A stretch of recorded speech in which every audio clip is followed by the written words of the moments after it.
Track storms to alert you first. This is KIMT Storm Team 3, weather coverage you can count on.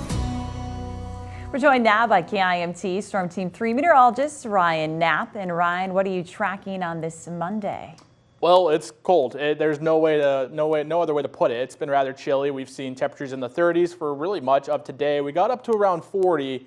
But then after that, we kind of drop back down. And now that the sun's starting to set, our temperatures are going to start to fall along with it. So right now, live look over the Med City. And, Sean talked about it this morning. This is going to be one of the last 6 o'clock sunsets that we're going to start to see until at least March. So I know he had some really bad news with that. But the good news, maybe I'll have some good news in the 7-day with some warmer temperatures beyond that. Anyways, outside right now, 37 degrees. That overcast has still been the theme for much of today. And really, that's how it is across the entire state and even into North Iowa now, as some of that heavier cloud coverage is starting to push its way further south. And no, you're not seeing things. We actually have some mix and some snow popping up on Sky Tracker 3. The only difference is whether or not it's actually reaching the surface. We have got a few reports of some smaller flakes that people have seen while driving.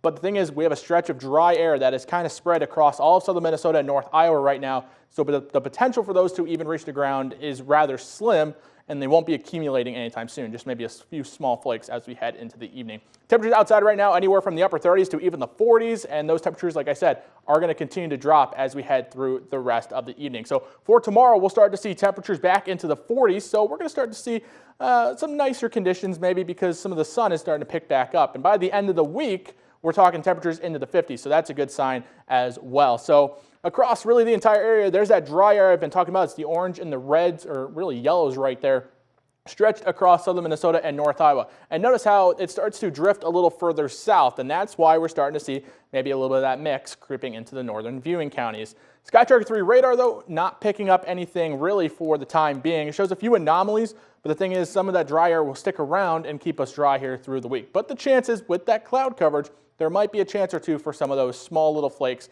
to make their way down to the surface. So our big weather player here over the next few days is that high pressure system sitting right over Omaha. Notice how it moves in a clockwise rotation. So as it does so, we get an increase of northerly winds across the area through today and tomorrow. But as that high pressure shifts a little further off towards the east, our winds transition then to out of the south. And that's why by the end of the week, we're going to start to see temperatures pick back up. Only thing is, we're going to have to get through tonight, and temperature is going to be into the 20s. So it's going to be rather chilly here as we push in tonight. Another night below freezing, and that's really how the stretch is going to be until at least the end of the week. You'll see that here in the 7-day forecast. For tonight, though, might be a nice night for a bonfire. Temperature's going to start to creep back down into the lower 30s by around 11 o'clock. We'll might even start to see some upper 20s here, just depending on how quickly we start to cool down here tonight. Some of the clouds playing around here throughout the evening could keep us on the warmer side of things, but a lot will depend here as we move forward. So looking to tomorrow, a few patches of some sun, and maybe a few clouds there, here and there, but looking at the 7-day forecast, the weekend's always in view. We're going to stay in the 40s till about Thursday. By Friday, though, when those winds start to transition back to out of the south, we'll start to see a return to the 50s with even the potential of seeing temperatures close to 60 degrees by Monday. All right, thanks.